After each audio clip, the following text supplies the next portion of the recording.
roasted winter veggies. Come and find out how we are going to use these roasted veggies. I'm giving you 3 or 4 ideas and options of how you can use these amazing winter roasted veggies in your meals. Let's get these winter veggies peeled and cut up and onto our baking dish now. I think I don't know which one to start with. Which one should I start with? I don't know. Sweet potatoes, parsnips, and carrots. We are going to start with the sweet potatoes. So I always put a plastic bag, grocery bag, whatever, right here. If you haven't learned this life fact, potato peels and carrot peels, even though they're a little thinner, and disposals are not friends. They're just not friends. So I do not peel into the sink or let any of this go down the disposal. We have had, dare I admit, more than one incident and accident with that. And so I just do this. It keeps it, I mean, we have some strays here, but it keeps it fairly clean. The counter stays clean-ish, and it's all contained, and I can just easily transfer it to the trash. If you have compost, obviously do the compost. All right, I am gonna rinse all of these after I peel them. So I'm just gonna set them aside. I am using my trusty Sharple. You may have seen this before in a previous video. So this is a peeler. It has a great grip. It's easy to hold on to. It's super lightweight. The angle of the actual blade is just right, sits right on its little, it kind of toggles back and forth. It's just the right angle. And here's the best part. It sharpens itself when you close it, like after you rinse it off and let it dry. And then you can close this, and as you open and close it, you can hear it. Let me put it right by the microphone. You can hear the clicking, but listen for the sharpen. Okay, enough of that. This is why I love this guy. It's my new go-to. I hope all this fits. We might actually have too many sweet potatoes. I got some smaller ones, but I ended up with 4. And I hope we don't have to have a second layer. If I have to get out another pan, I absolutely will. But hopefully this will all fit just right onto this baking sheet. So we're gonna get all these peeled, and then I'm gonna rinse off any dirt, any little tentacles. You know, you can use the end of the Sharple to dig out any little eyes that are here on the sweet potato, or you can just kind of shave them down. With the sweet potatoes, I like to get to that brighter orange flesh. And then we will cut all the pieces fairly evenly. The reason that I like to do these vegetables together is that they have a similar cooking, roasting time, and they also have sort of that similar starchiness, but they have different flavors. I think they go really well together. The parsnip flavor has a little bit more bite to it. The carrot is a little sweet. The sweet potato is a little sweet as well. The other thing is the higher sugar content in the sweet potato, mostly, a little bit in the carrots. They will, as they're roasting, they'll start to caramelize and just bring out that sweetness. And then that sweetness will get into and mix in with the olive oil, and it'll kind of make a little sauciness on the dish that then it just kind of, I don't know, spreads out and shares the sweet love, I guess. Okay, carrots, and then we will lop off the ends and get to cutting into even pieces. So the carrots, I usually just cut these into like thirds or quarters because they're already kind of the thickness that I want. I want about 3/4 of an inch to an inch in diameter. You kind of have to go based on the carrot size, and then we'll cut down the larger parsnips and sweet potatoes to roughly match the carrot size. And then we will mix them all up and spread them onto this baking sheet with our silicone baking mat. Both the mat and the Sharple are available in the store. You can go grab those goodies and my other favorite gadgets there. And then we will drizzle a little olive oil, a little seasoning salt, a little pepper, and get these guys roasting at 400 for about 45 to 55 minutes. And the cooking time, the roasting time will really depend on kind of the thickness of the vegetables and which one's thickest and if it's softened up in time. But usually 45 to 55 minutes is plenty of time for these guys to roast.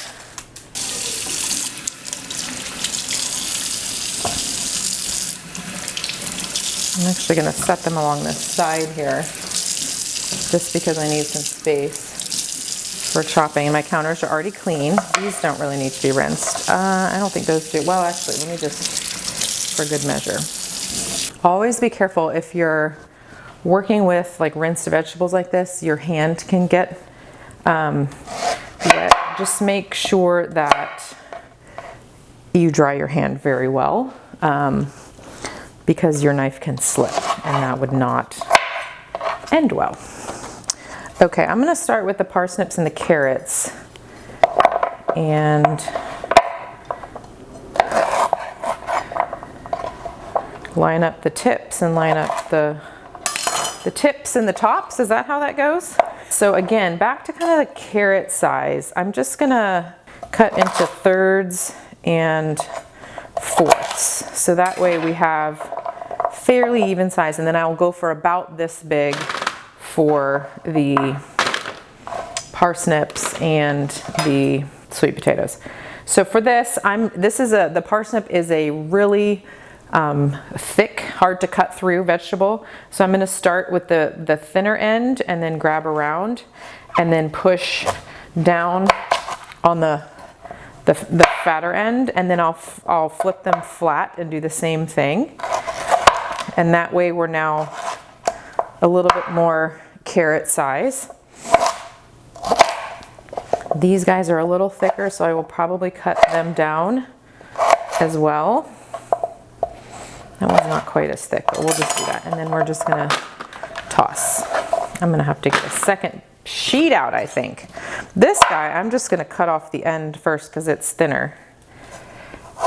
And again, watching where your knife is going, especially with these thicker vegetables. And that's done. Our 2 parsnips. Okay, so I'm just tossing, and then now, so they're a fairly even size. Same kind of idea. It's a little easier to slice through a sweet potato. I say that, and then it's not. Same idea as the parsnips. And then cut into those sort of, this is smaller than quartered, but quartered size pieces. And then we're going to layer them into a single layer with the parsnips and the carrots. Step 2 is going to be to layer and season. So I'm just going to, again, put them into a single layer, and then I will do a little olive oil and a gentle toss. It doesn't have to be completely coated. Ooh, this is super close fit. They will shrink a little bit, but we really want them to be in a single layer. So try and wiggle around and get them all cozy in here.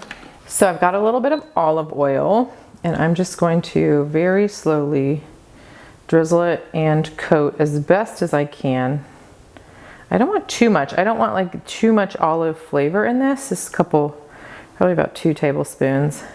I don't even know that we need to toss that. And then I'm going to do just a dusting of pepper. Just a dusting. I really want the seasoning salt that I've picked. Any seasoning salt will do. Plain salt will do just fine as well.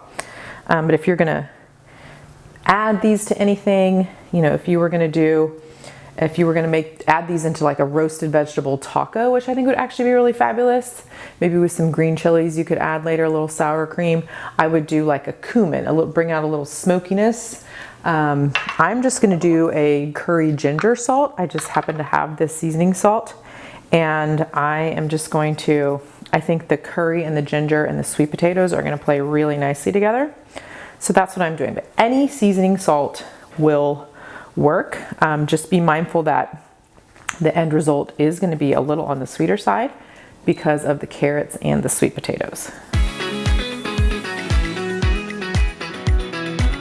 The final step here is roasting to perfection. So I'm going to take my fabulous combination of sweet potatoes, parsnips, carrots with a little seasoning salt, pepper, and olive oil, and I'm going to roast those at 400 degrees for 45 to 55 minutes, or until kind of the larger pieces, especially in the middle, are soft. I'll just stab a couple with a fork, and once they're soft, then you can pull them out, let them cool, and serve them as is, or mixed in with something else in your meal. An option for you at the end of the cooking cycle, once those veggies in the middle are fork tender, you can flip your oven to a low broil, and then I would take them out, flip it to the low broil, let it warm up a little bit, and then put them back in for just about a minute, and that'll get a little nice touch of golden, just perfection right there on the top. It'll help solidify and caramelize any pieces there on the top, and you'll have a beautiful end result. Okay, we're gonna check. Perfectly fork tender. Look at that caramelization. That's why we have the olive oil. The baking mat does a good job of facilitating that as well. I'm gonna let these cool down, but while they're cooling, before we're gonna enjoy these, probably my lunch today, I wanna share with you a couple of ideas of what you could do with these roasted vegetables. So they could just be a side dish for your dinner. It's a great combination, just whether you're having a steak or a baked chicken, whatever it may be. Great side dish option, so that's really easy. Also, these roasted winter vegetables would be really fabulous mixed into a chili. So while you're getting the chili going on the stovetop, these are cooking in the oven, and you add these roasted veggies, the sweetness is gonna be a beautiful complement to that spiciness in your chili. These would also be a fabulous addition for like a vegetarian Tex-Mex type of a meal. You could add them into a corn tortilla, a flour tortilla, add a little sour cream and green onions, I think would be delicious, a little salsa. You could also wrap them up in tortillas and turn them into enchiladas with some red enchilada sauce and some yummy cheese on top. That would be a really fantastic idea as well. Finally, this is a great sort of make ahead option for lunches, whether it be going into lunch boxes or your work lunch box for later. I would probably make 2 or even 3 trays of this, depending on how many people you have in your family that you need to feed throughout the week. And then you have a really hearty, delicious, and filling veggie that can go into lunch boxes. I truly hope you learned something new and helpful today in this video. If you did, please subscribe to the channel. We release new episodes in the Learn to Cook on a Budget series at noon Central Time on Wednesdays. When you subscribe, you'll get notified when new episodes release. Also, like this video. That lets YouTube know that you liked it and that others will like it as well. And with that, I look forward to seeing you in the next video.